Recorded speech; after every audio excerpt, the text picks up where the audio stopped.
What's the number one challenge for businesses today? Workforce development, attracting, recruiting, and retaining people. And that's why we created this podcast, designed for the frustrated CEO, the under-resourced recruiter, or the overworked manager, to give you the tools to tackle those WTF moments. It's time to open another workforce therapy file. Continuing our interviews at the Kentucky SHRM Conference, I am so excited to chat about our next guest. I am looking at Angela McCorkle Buckler, Esquire. Do you use Esquire? No. No? I don't. You should. I would. But can I just tell you one of my favorite things ever when I started practicing law? So, as many people know, Esquire is what some people put after when you become a lawyer, right? Yeah. But the history is it's a male term, right? And so, is there a female term for Esquire? Well, there's not. But I got this amazing letter from a client one time, and it was addressed to me, and he put comma. It said Angie McCorkle Buckler, comma Esquirette. I loved it so much. Esquirette. I was like, yes. Are we using that now? You can use it. Sure. Fantastic. Let's do it. So this week, we have the awesome opportunity to speak twice at the Kentucky SHRM Conference. And just so you know, last year I had an opportunity to speak at Kentucky SHRM, and I got the 7 a.m. session. Oh, I'm so sorry. I know. So we must have done something right, yes, because we got a better time slot. But we chose to talk about separating with dignity.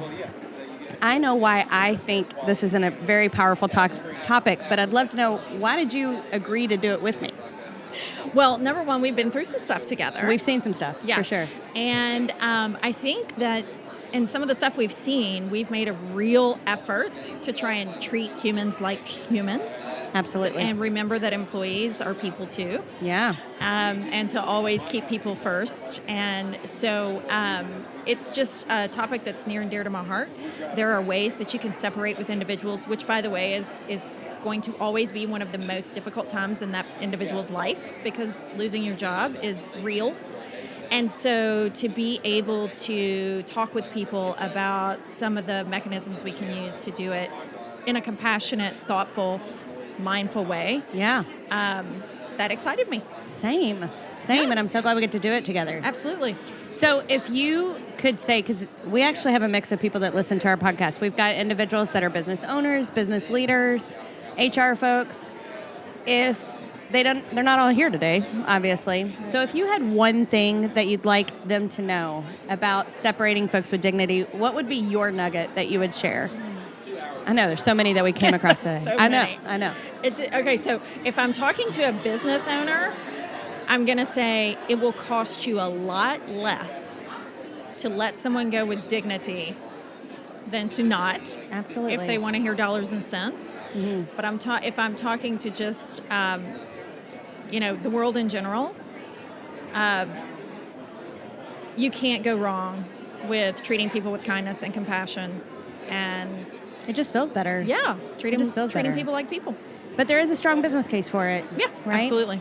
So even today, we spent some time talking about examples where we asked for budget dollars that some people would have scoffed at, but saved us money in the long run. So what types of things do you recommend to businesses to do that?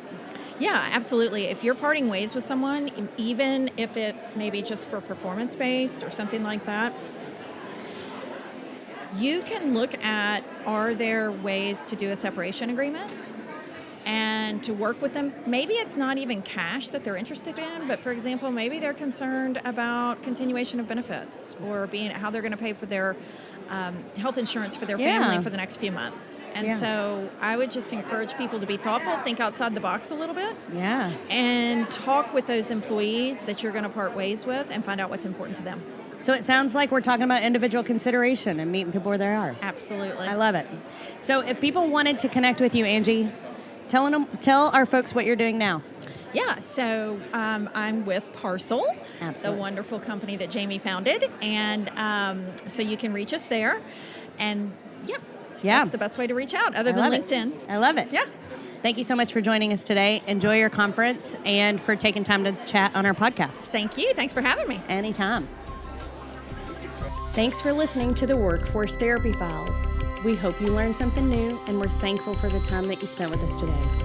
If there's a topic you'd like us to discuss, reach out to us. Our contact information is listed in the show notes. Until next time, keep your head up.